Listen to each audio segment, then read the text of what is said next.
Mr. Peabody's Apples by Madonna. Mr. Peabody congratulates his Little League team on a great game. In the town of Hattville, which wasn't a very big town, Mr. Peabody was congratulating his Little League team on a great game. They had not won, but no one really cared because they'd had such a good time playing. Mr. Peabody was the history teacher at the local elementary school, and in the summertime, he dedicated every Saturday to organizing baseball games with other schools. Billy Little, who wasn't a very big boy, was one of Mr. Peabody's students. He loved baseball more than anything, and he thought Mr. Peabody was the greatest. After each game, he would always stay to help pick up all the bats and balls. And when they were finished, Mr. Peabody would smile and say, "Thanks, Billy. Good job. I'll see you next Saturday." Then he would start his walk home along the main street of Hattville, which wasn't a very big street, waving hello to everyone he knew, and everyone would wave hello back. Along the way, he always passed Mr. Funkadeli's fruit market.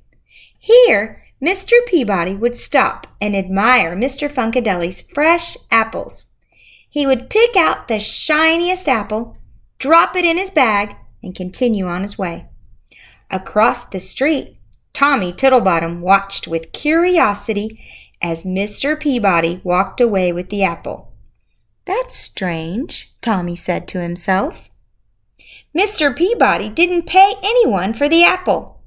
Tommy got on his skateboard and rushed to tell his friends. The following Saturday, Mr. Peabody's team played another game, and they lost, as usual.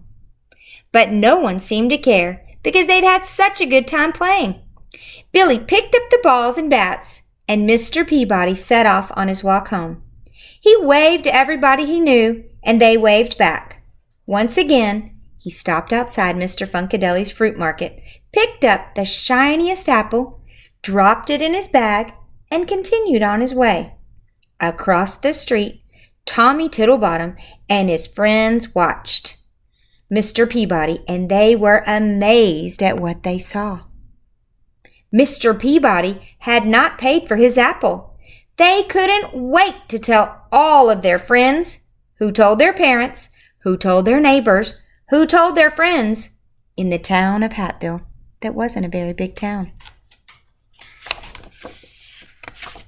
The Saturday after that, Mr. Peabody was standing all alone on the baseball field, wondering where everybody was. Then he saw Billy walking toward him with a sad look on his face. "Hello, Billy. I'm glad you're here, but where's the rest of the team?" asked Mr. Peabody. Billy remained silent. "What is it, Billy?" he asked again. Billy didn't look up. "Everybody thinks you're a thief," he said to the ground.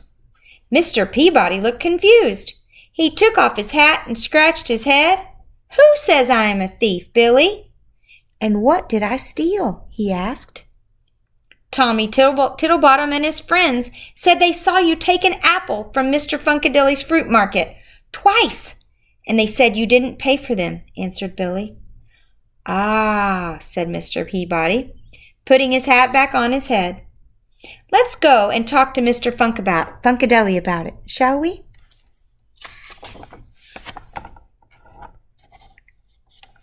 Here's Billy telling him. They walked down the main street, which wasn't a very big street, and Mr. Peabody waved to all the people he knew. But now, some of them did not wave back, and some pretended they did not even see him. They finally arrived at Mr. Funkadeli's fruit market. Out popped Mr. Funkadeli, who said, "Hey, what are you doing here, Mr. Peabody? Why aren't you at the game?" "There wasn't a game today," said Mr. Peabody, "and I was wondering if I could take my apple earlier than usual." "Sure, why not?" replied Mr. Funkadeli. You pay for them every Saturday morning when you pick up your milk. You can take them when you like. You want the big shiny one, Mr. Peabody?" Mr. Peabody took his apple, smiled, and offered it to Billy.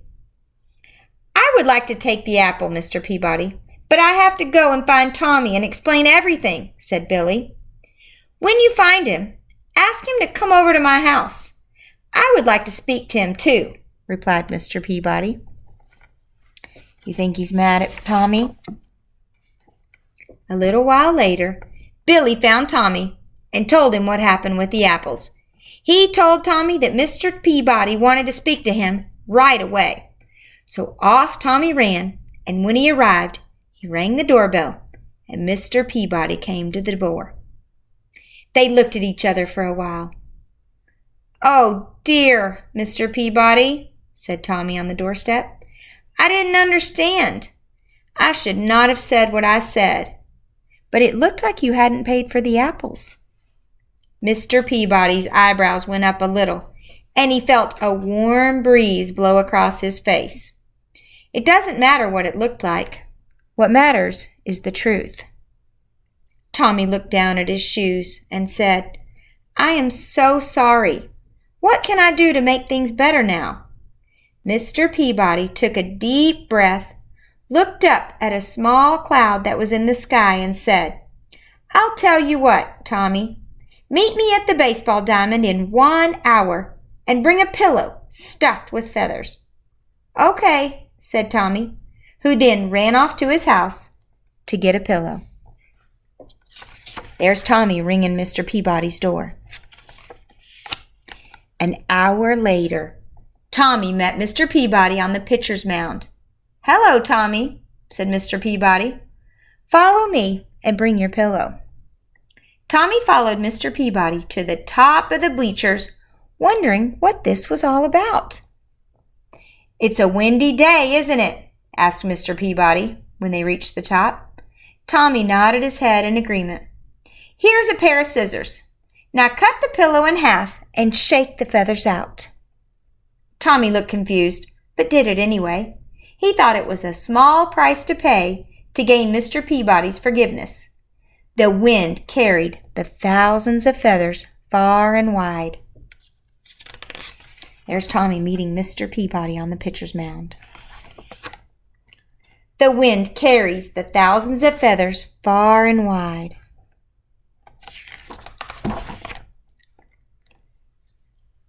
Tommy looked relieved and said, "Is that all I have to do to make things better?" "There's one more thing," Mr. Peabody said. "Now you must go and pick up all the feathers." Tommy frowned. "I don't think it's possible to pick up all the feathers." "It would be just as impossible to undo the damage that you have done by spreading the rumor that I am a thief," said Mr. Peabody.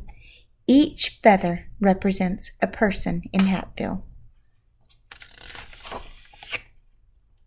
There was a long pause as Tommy began to understand what Mr. Peabody was saying. Finally he said, "I guess I have a lot of work ahead of me." Mr. Peabody smiled and said, "Indeed you do. Next time, don't be so quick to judge a person, and remember the power of your words." Then he handed Tommy the shiny red apple and made his way home. Mr. Peabody making his way home. The end.